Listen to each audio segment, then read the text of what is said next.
Bonjour, aujourd'hui on va s'intéresser à ce qu'on appelle la moyenne arithmético-géométrique de deux nombres réels strictement positifs. Et on va le faire en abordant un exercice qui est très classique. Alors soit A et B, deux réels strictement positifs tels que A est strictement inférieur à B. On définit les deux suites UN et Vn par U0 égale à A, V0 égale à B.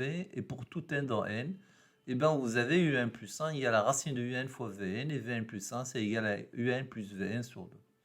Alors, si jamais vous avez vu les deux vidéos précédentes que je vous conseille de voir, concernant le rapport entre la moyenne arithmétique et les suites arithmétiques, et entre la moyenne géométrique et les suites géométriques. Donc finalement, là, le UN plus 1 n'est d'autre que la moyenne géométrique de UN et Vn plus 1 n'est d'autre que la moyenne arithmétique de UN et Vn. Alors, on va essayer de montrer dans cet exercice que les deux suites UN et Vn convergent vers la même limite, c'est-à-dire vers une limite commune. Et cette limite commune, qui dépendra de A et B, c'est ce qu'on va appeler la moyenne arithmético-géométrique des nombres A et B. Voilà.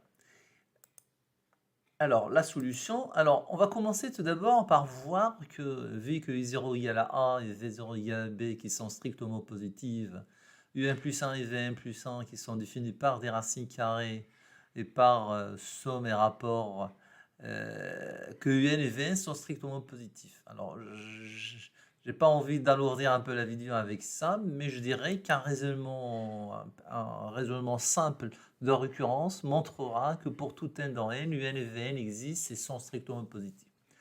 Je le fais oralement, si vous voulez. Alors, pour l'initialisation, I0 égale à A, V0 égale à B, il existe et ils sont strictement positifs. Soit n dans n fixé, supposons que le résultat est vrai à l'ordre n, et montrons-le pour n plus 1.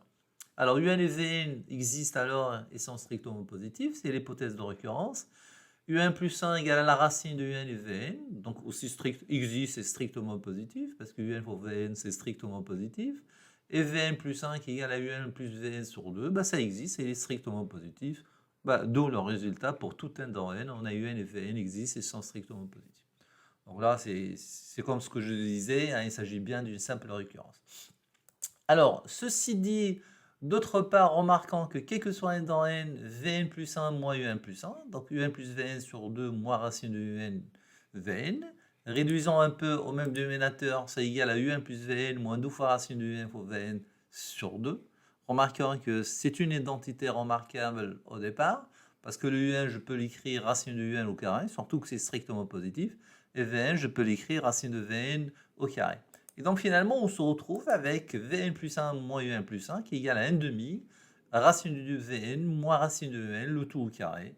Et ça, c'est positif. Donc là, Vn plus 1 est plus grand que Un plus 1 pour tout n dans n. En ajoutant que c'est aussi vrai pour n égale à 0, parce que le V0 qui est égal à B, il est strictement supérieur à A qui est égal à 0. Donc on en déduit en fait que Vn est plus grand que Un, quel que soit n dans n. On en déduit alors que quel que soit n dans n, vous avez Vn qui est plus grand que Un. Alors, ça d'une part. Alors, on a aussi, quel que soit n dans n, regardons un peu le sens de variation de la suite Un, regardons un peu Un plus 1 moins Un.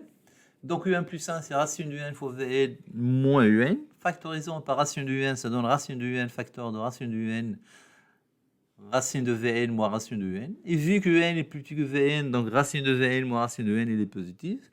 Et donc Un plus 1 moins Un est positif, ce qui fait que la suite Un est croissante.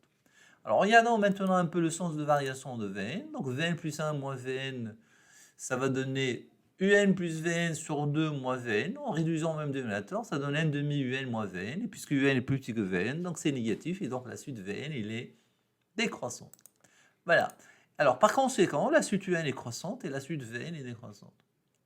Alors, directement, je pense un petit peu au théorème de convergence dominée. Donc j'aurais bien aimé que la suite UN qui était croissante, qu'elle soit majorée, et que la suite Vn qui était décroissante, est-ce qu'il soit minorée. Alors regardons un peu. Alors remarquons aussi que quel que soit n dans n, vous avez Un qui est inférieur ou égal à Vn, ça on l'a montré, et que Vn est plus petit que V0 du fait que la suite Vn est décroissante. Donc là, qu'est-ce qu'on remarque? On remarque que la suite Un est majorée par V0. De la même manière, on montrera que la suite Vn est minorée par I0 puisqu'on a l'inégalité I0 qui est plus petit que Un puisque Un est croissante et Un qui est plus petit que Vn. Et donc c'est terminé là. J'aurai alors la suite UN qui est croissante majorée par V0 et la suite Vn qui est décroissante multipliée par iso. Et donc, d'après le théorème de convergence dominée, les deux suites Un et Vn convergent. Alors, pour le moment, juste s'ils convergent, je ne sais pas encore s'ils vont converger vers la même limite ou non. Donc, d'après le théorème de convergence dominée, les suites Un et Vn sont convergentes.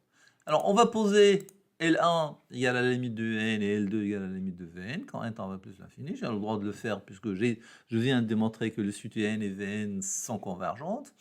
Et je vais prendre l'égalité Vn plus 1 égale à Un plus Vn sur 2, qui est vrai quel que soit n dans n, et je vais faire un passage à la limite quand n tend vers l'infini dans cette égalité. Donc Vn plus 1, il va converger vers L2, Un et Vn convergent toutes les deux vers L1 et L2, et je me retrouve alors avec L2 égale à 1 demi L1 plus L2. Multiplions par 2, j'aurai alors L1 plus L2 égale à 2 fois L2, et donc par simplification, j'aurai L1 égale à L2. Qu'est-ce que j'aurais alors démontré? Eh bien que les deux suites Un et Vn convergent vers la même limite. Alors là, il y a une petite erreur, hein. Ce n'est pas les suites L1 et L2, c'est les suites Un et Vn.